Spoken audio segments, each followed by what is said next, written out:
అందరికీ నమస్కారం అండి. ప్రస్తుతం మనం ప్రకాశం బ్యారేజ్ని ఏవైతే బోట్లు ఢీకొట్టినాయో ఆ ప్రాంతంలో ఉన్నాం.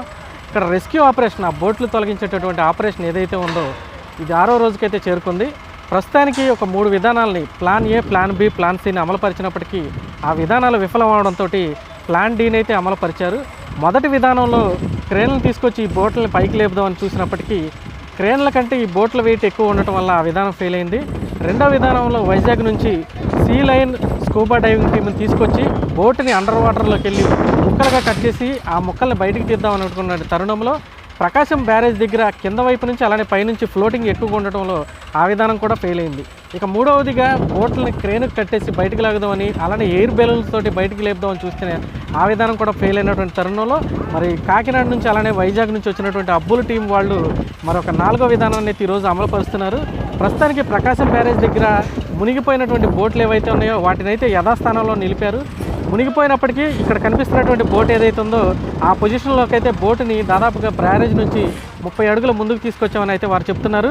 మరి ఈరోజు ఆపరేషన్ ప్లాన్ డి ఈ ప్రకారం ఈ విధానం సూపర్ సక్సెస్ అవుతుందని అబ్బుల్ టీం అయితే చెప్తున్నారు. మీరు చూడొచ్చు ప్రకాశం బ్యారేజ్ దగ్గర మునిగిపోయినటువంటి బోట్ ఒక్కొక్కటి ఎంత ఉంటుంది వెయిట్ అని చూస్తే ఇక్కడ కనిపిస్తున్నటువంటి బోట్లు ఏవైతున్నాయో అక్కడ ప్రకాశం బ్యారేజ్ దగ్గర మునిగిన బోట్లు కూడా సేమ్ ఇలాంటివేనని చెప్పేసి వీళ్ళు చెప్తూ ఉన్నారు. ఇంతవరకు ఆ బోటు యొక్క వెయిట్ అనేది దాదాపుగా 40 నుంచి 50 టన్నులు ఉంటుంది. అందులో నింపే ఇసుక అనేది 60 టన్నులు ఉంటుంది అని చెప్పేసి మొత్తంగా కలిపి 100 టన్నుల బరువు అని ఇప్పటివరకు చెప్పుకున్నటువంటి తరుణంలో అబ్బుల్ టీం వాళ్ళు బయటకు వచ్చి ఈ బోటు యొక్క వెయిటే దాదాపుగా 100 టన్నులు ఉంటుంది. ఇందులో నింపేటటువంటి ఇసుక 250 టన్నులు ఉంటుంది. మొత్తంగా కలిపి 350 టన్నులు బరువు అవడం వల్ల ఇప్పటివరకు చేసినటువంటి ఆపరేషన్లు అన్నీ కూడా ఫెయిల్ అయినాయని ఆయన చెప్పారు. మరి కొత్త విధానంలో ఏంటంటే 2 బోట్స్ ఏవైతే ఉన్నాయో పెద్ద పెద్ద బోట్స్ ఆ రెండింటిని కూడా ఇక్కడ కనిపిస్తున్నటువంటి ఐరన్ గడ్డర్లు ఏవైతే ఉన్నాయో ఆ 2 బోట్లను కూడా ఐరన్ గడ్డర్లు పెట్టేసేసి వెల్డింగ్ అయితే చేస్తున్నారు.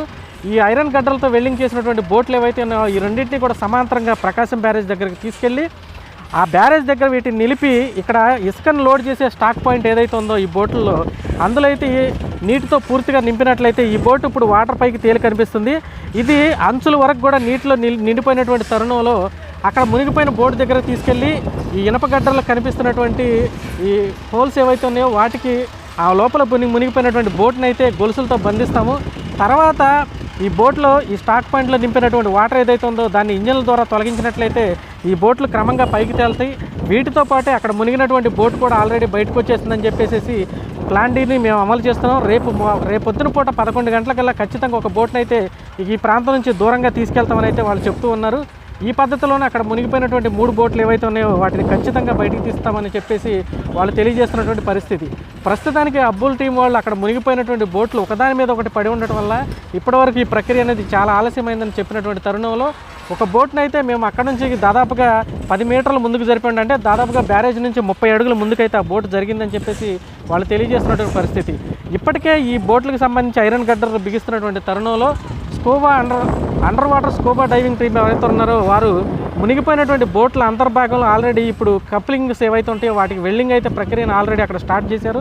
ఆ ప్రక్రియ ద్వారా ఈ బోట్లను అక్కడ తీసుకెళ్ళినప్పుడు గొలుసులతోటి ఆ మునిగిపోయినటువంటి బోటుని వీటి మధ్యలోకి తీసుకొచ్చి ఆ మధ్యలో వాటిని బిగించినట్లయితే దీనిలో నింపినటువంటి అండర్ వాటర్ ఏదైతే ఉందో వాటిని తొలగించినప్పుడు ఆ బోటు కూడా ఖచ్చితంగా వీటితో పాటు బయటకు వస్తుంది. ఈ 2 బోట్లతోటి ఖచ్చితంగా ఆ బోట్ని మేము బయటికి తీసుకెళ్ళిపోతామని అయితే వాళ్ళు చెప్తున్నారు. ఇప్పుడు మీరు ఇక్కడ చూడొచ్చు భారీ గడ్డర్లు ఏవైతే ఉన్నాయో వాటిని వెల్డింగ్ చేసే ప్రక్రియను అయితే బెకమ్ ఇన్ఫ్రా ప్రాజెక్ట్స్ వాళ్ళు అయితే చేపడుతూ ఉన్నారు. మొదటి 3 ప్లాన్లు ఫెయిల్ అయినాయి, కానీ ఖచ్చితంగా ఆపరేషన్ అండర్ వాటర్ ఈ ప్లాన్ డి ఏదైతే ఉందో దాన్ని ఖచ్చితంగా మేమైతే అమలుపరిచి సక్సెస్ఫుల్గా దాన్ని బయటికి తీస్తామనేసి అబ్బుల్ టీం అయితే చెప్తున్నారు. దాదాపుగా 100 మంది పైబడి ఇక్కడైతే టీం వర్క్ అయితే వీళ్ళు చేస్తూ ఉన్నారు. మీరు చూడొచ్చు ఒక్కొక్క బోటు ఎంత ఉందో. దీని యొక్క వాల్యూ అంటే మునిగిపోయిన ఒక బోటు యొక్క వెయిట్ అనేది దాదాపుగా 350 టన్నులు.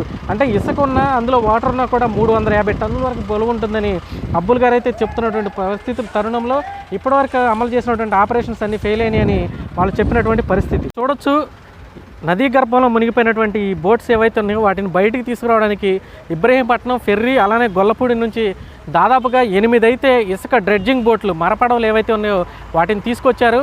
ఈ పడవల్ని ఒకదానికొకటి అనుసంధానం చేసి ఇలా ఐరన్ గడ్డలతోటి వాటిని ఒకదానికొకటి కనెక్ట్ చేసి వాటి మధ్యలో ఆ మునిగిపోయినటువంటి బోట్ మధ్యలోకి అయితే వీటిని తీసుకెళ్ళి వాటి ద్వారా ఈ బోట్లను బయటికి తీసుకొచ్చే ప్రక్రియ అనేది అయితే మేము చేస్తున్నాము. ఖచ్చితంగా రేపు ఉదయం 11 గంటలకల్లా బ్యారేజ్ దగ్గర నుంచి దూరమైన ప్రాంతానికి మునిగిపోయినటువంటి బోట్లను బయటికి తీసుకెళ్తామని అబ్బుల్ గారు అయితే తెలియజేస్తూ ఉన్నారు. మీరు చూడొచ్చు ఆపరేషన్ వాటర్ లోడింగ్ అనే ప్రక్రియ ద్వారా ఈ బోట్లను బయటికి తీసేటటువంటి కార్యక్రమం అయితే వీళ్ళు చేపడుతూ ఉన్నారు. ప్రస్తుతానికి శరవేగంగా ఒక బోట్ని మరొక బోట్తో కలిపి ఐరన్ కట్టర్లతో కలిపి ఉంచేటటువంటి ప్రక్రియ అయితే చాలా ఫాస్ట్గా జరుగుతుంది.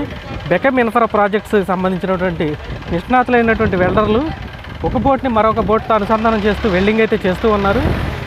తాత్కాలికంగా ఈ బోట్లను కలిపి ఉంచి ఇలానే సమాంతరంగా అక్కడ బ్యారేజ్ దగ్గరకు తీసుకెళ్ళి ఆ బ్యారేజ్ దగ్గర మునిగినటువంటి బోట్ ఏదైతే ఉందో ఆ బోట్ని ఆల్రెడీ పొజిషన్లో అయితే పెట్టేశారంట అబ్బుల్ టీం వాళ్ళు.